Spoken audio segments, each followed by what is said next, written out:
Let's get some analysis with Aurel Braun, a professor of international relations and political science at the University of Toronto. So, Professor, three big T's here on the table at this ministers' meeting: tech, trade, tariffs.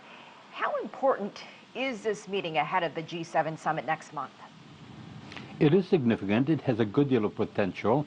It is ironic and symbolic at the same time because this is the 75th anniversary, as it was mentioned, of the Bretton Woods Agreement, when a dramatic change took place in the way countries dealt with each other. There was an end to the policy of beggar thy neighbor, so you wouldn't just lower interest rates or tariffs. The International Monetary Fund was established, so there was this remarkable consensus while the war was still going on. Now it's peacetime, and there are so many disputes, and so the G7 countries, all of which are liberal democracies, all of which have capitalist economies, are meeting, but there's an enormous amount of disagreement. There are three areas, as you mentioned, but there are different permutations in each of those three areas, and so we will have to see if they can make significant progress before the summit in Biarritz. So let's delve into France's new 3% tech tax, if you will, hitting mostly American companies: Google, Facebook, Amazon. They're saying that it targets them, but France seems to want to set the example here, with the UK already having a draft proposal of its own. Is this a European negotiating tactic with the United States? It may be, but it may be a very risky one, because the American administration is very upset by this. We tend to think only of Mr. Trump, who has a tendency to use inflammatory language, and he certainly has not aided diplomatic interchange in the international system. But the reality is that no matter who would be the American president, this would be something that would present a very major problem for the United States, because even though France is saying that we are just targeting tech companies, it just so happens that virtually all of the ones are the major American tech companies that have been very innovative and have become very powerful.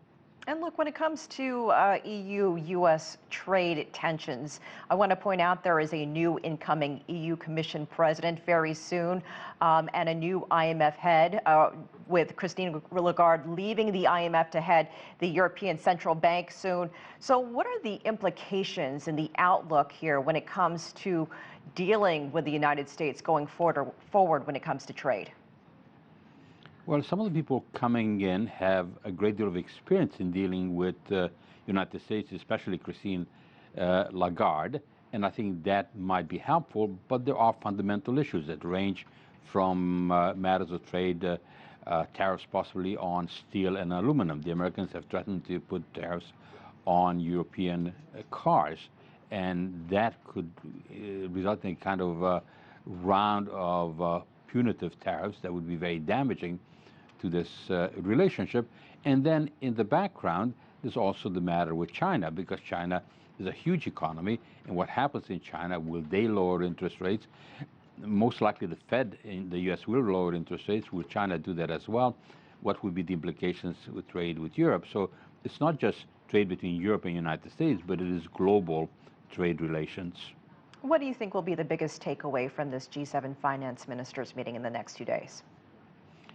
If they can paper over some of the differences, if they can create a better mood, then perhaps that could open up things for the summit in Biarritz. However, if this ends in acrimony, I think that would be a bad omen for what is to follow. And let's not forget that there will be a new government leader coming in Britain. Brexit is unpredictable at this stage. In the United States, Trump is facing an election in 2020, so he's going to take a hard line. So it would be important for the G7 countries, 6 of which are members of NATO, and Japan is allied with the United States through its bilateral alliance. It would be essential for them to work something out that at least eases the possibilities of moving significantly forward at the summit in Biarritz. All right, Professor Aurel Braun in Toronto, thank you so much.